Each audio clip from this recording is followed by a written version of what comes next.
Hey everyone, my name's Adam and I just made my first short and I want to show you how you can do it too. It was called the Voodoo That You Do, and here it is. Let's roll the trailer.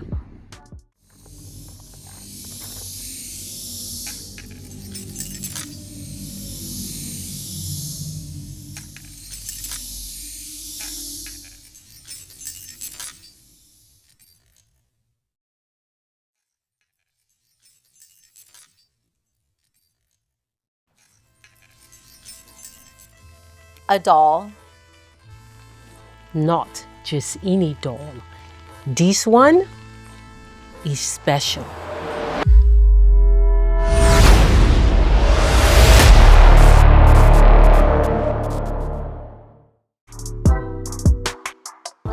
Now I know I said this was my first short, and that's not a lie.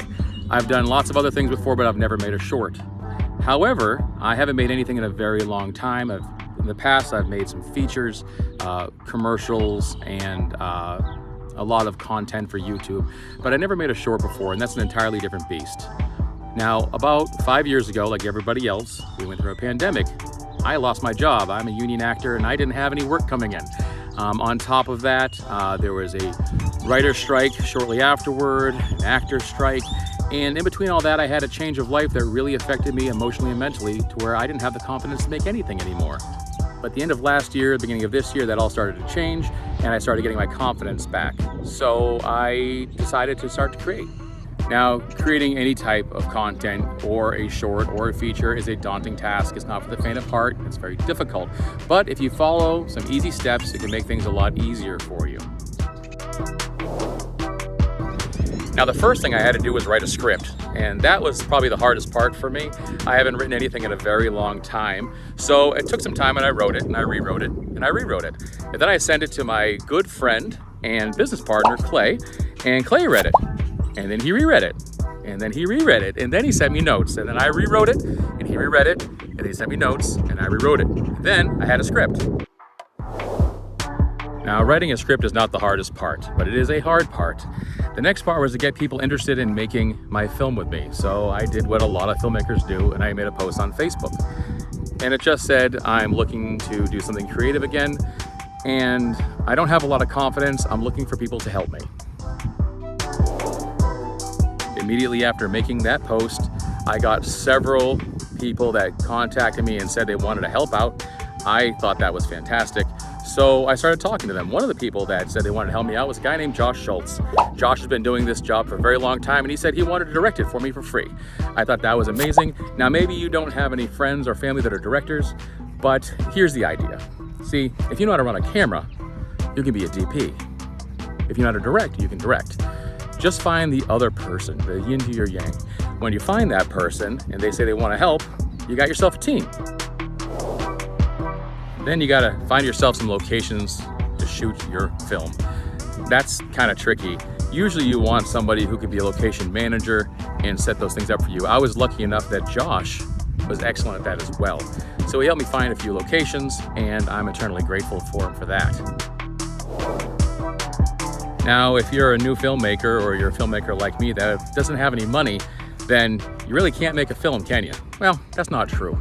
I didn't have a lot of money at all. I didn't have very much to throw at it. I did have a camera that was a fairly nice camera for 5 years ago. So I decided to use that, and I was very honest with everyone that I spoke to and told them I have no money. And I don't know what I'm doing right now, and I could use some help, and you'll be surprised at the amount of help you can get from people who just want to be a part of something creative. And speaking on that, I had to get actors. And actors generally like to get paid for their services, even if it is a creative endeavor. So I went back on Facebook and I did a casting, listing the characters that I wanted to cast and the amount of money I was willing to pay. Let me tell you, it wasn't very much. And I knew that it was a long shot in hell that anybody would want to be cast in a film for that much money. But I did it anyways, and I kept my hopes up. Before long, I did get a lot of different responses, some of which were not people I wanted to cast in my film, but they were willing to help out in any way needed. I found 3 fantastic actors, and I was just off to the races. I was very happy. They're all willing to work for little to no money, And they were doing it because they believed in my vision. And that's probably the most important part, is once you find some actors that are willing to talk to you about being creative, and you send them a script, or at least their sides, they can read and kind of understand what the film is about and decide whether or not they want to be a part of it. Giving that control to an actor is huge, because if they have the time and they have the willingness to do it, they'll do it for you. And if the only reason why they're acting in your film is because they want the money, then you didn't want them to begin with. Now, don't get me wrong, you should always pay your people. I'm a firm believer in that.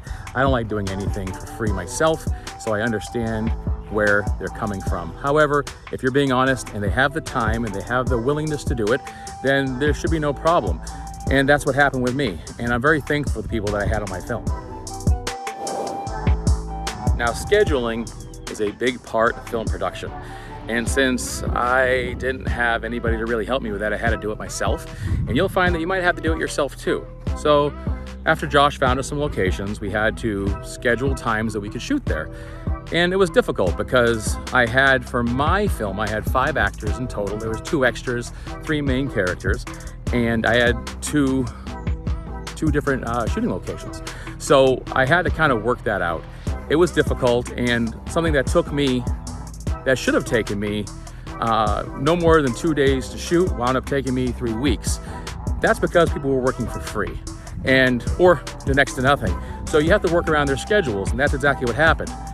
Josh had work to do, there was other actors that had work to do, and sometimes people get sick. The places you want to shoot aren't available the days you want to shoot, and you have to change it up. So that's what happened, and even though it wasn't ideal, I still got my 2 days of shooting in 3 weeks. Now, I definitely want to share more with you guys about the equipment that I used, the days that we shot, the people that were on set, all the volunteers, and the editing process. But that's all different points of minutia I'm going to share in a different episode with you guys.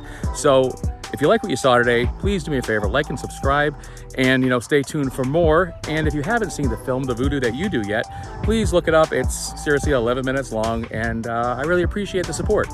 All right, guys, until next time.